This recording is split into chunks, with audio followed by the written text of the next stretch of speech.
where do I find these happy people at? Happy people, where y'all at? Can you come from the back? Knowing your worth is knowing that you are the most valuable thing that you have. Okay?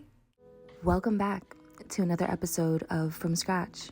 From Scratch is a faith-based podcast where we are the embodiment of the great I am, where we discuss disruptive topics that require a level of healing to invoke an appreciation of the authenticity of ourselves while cultivating the power to be who we are becoming. This is a reminder we can all serve as a bridge, and the goal is ultimately creating a safe haven for revival and restoration. Welcome. Grab a seat and join a place of presence. I just want to thank you so much for tapping in, for joining me in on this journey. We start every episode with an affirmation. When we say it, we're declaring these things. We're speaking in our authority. I am here by divine design. Yes. The topic of this episode is knowing your worth. The path to knowing yourself is through your pain, recognizing the power and the vulnerability surrounding your pain. Before we get into this episode, I have a couple of questions that I want you to ask yourself. What are the foundation of the bonds in your life? Do most of these bonds in your life look like family? Are they friends? What do you bond with these people over? Do you bond over gossip? Do you bond over trauma? Do you bond over your goals? Do you bond over love? Do the people around you benefit from you not knowing your worth? Do the people around you know how to manipulate you? Do you even know what it looks like to be manipulated? Sometimes when we're in it, we can't recognize it until we step out of it. So if you don't know if you're being manipulated, ask yourself questions like this. Do the people around me make me feel less than? Do the people around me constantly make me feel like I have to put their needs first? Do the people around me make me feel last? Boundaries are necessary to knowing your worth. To set boundaries, you also have to ask yourself a set of questions. Like, how do I process things? How long do I give myself to process things? How do I react? How do I receive love? How do I receive rejection? Does the way that I receive things affect in the way that I give things? What does a receiving state look like for myself? I want to share with you a couple of words with their definitions. So the first word I'm going to share with you is boundaries. Boundaries is defined as a line that marks a limit of an area, a dividing line. The next word is vulnerability. The vulnerability is defined as the quality or state of being exposed to the possibility of being attacked or harmed, either physically or emotionally. The definition of company is an association with another. The definition of association is the process of forming mental connections or bonds between sensations, ideas, or memories. Having no boundaries made me settle for less than I deserve. Which brings me to my first point, your company. What we believe becomes a fact. What we digest regularly become patterns in our lives. The ways others view us start to create a belief system within ourselves. What I'm saying is the way that we receive others' expressions of how they view us start to manifest as facts in our life and create a foundation for a belief system for who we see ourselves as. It's the way that we start to believe that we are. Or for me, and maybe for you, it's the way that I started to enable a false belief system in myself, which made me operate out of a state of lack. Surround yourself with happy people.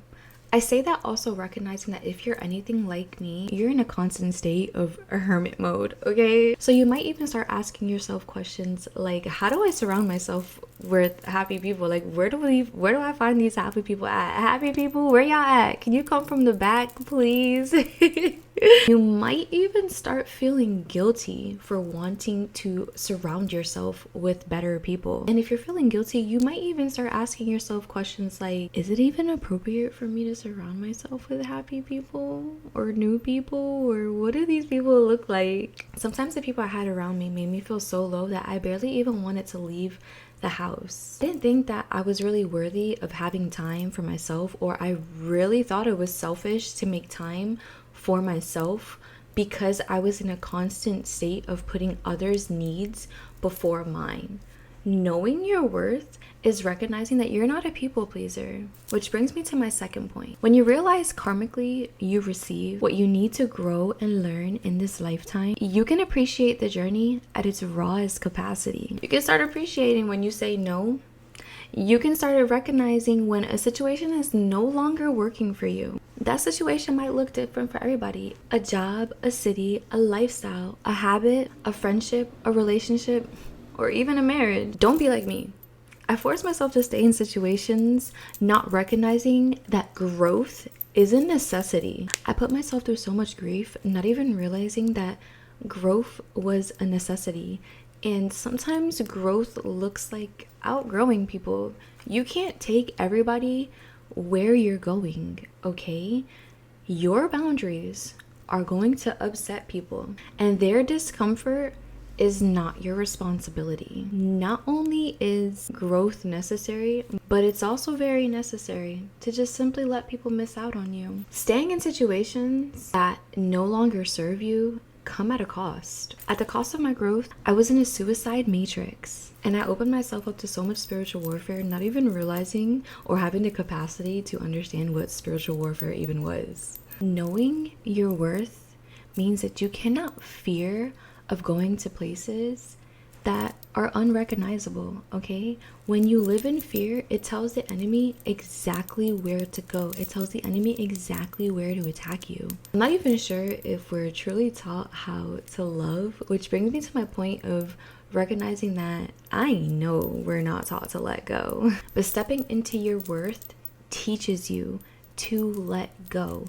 And again, I'm not only talking about relationships, I'm talking about a job, a city, your habitat, your habits, your belief system. The moment that you decide enough is enough, the change is already taking place. What you believe becomes a fact. What you get in life is what you believe. We don't get what we ask for. We get what we believe, okay? When we start healing parts of ourselves that accepted the bare minimum, we can sit up straight. We can walk tall into rooms where we don't mind being as magnificent as we truly are. The most important relationship is the one that you have with yourself. Once you start to work through what you criticize most in your life, once you start to work through navigating through your insecurities, how to navigate through your mindset, navigating through your likes and your dislikes, you'll come to a realization that the relationship that you have with yourself is the one that's going to teach you the most about yourself. How you handle rejection, how you handle isolation, how your heart is postured when you're winning, but most all, how your heart is postured when things aren't going as you're expecting. Tribulations will reveal to you your habits, whether you are or aren't codependent. Tribulations will reveal to you how you trust yourself, but most all how you trust God. Your relationship with yourself will reveal to you what your priority is.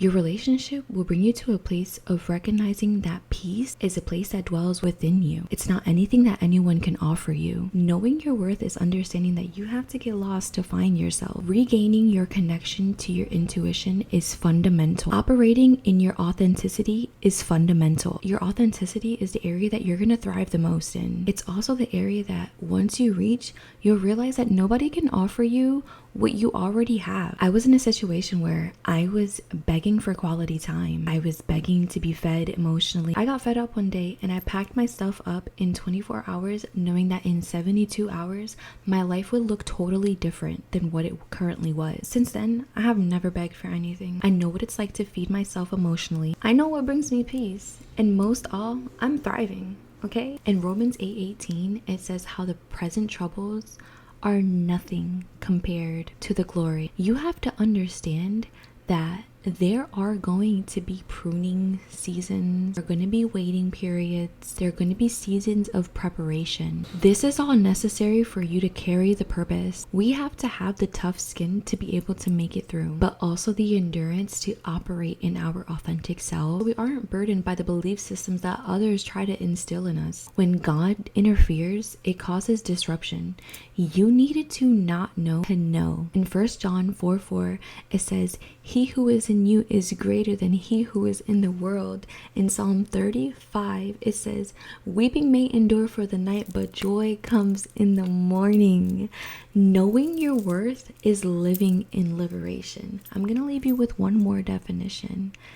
Liberation is defined as the process of God taking you from under control of something. Walking in your worth means that you are submitting to immeasurable prosperity. It doesn't matter what someone looks like or what they have.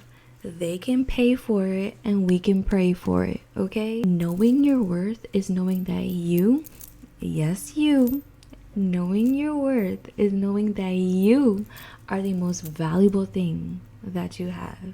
Okay, I love you. God loves you. There's nothing you could do about it.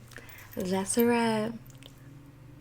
The lack of boundaries had me involved in third-party situations that had no business presenting themselves.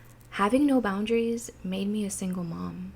Having no boundaries had my love manipulated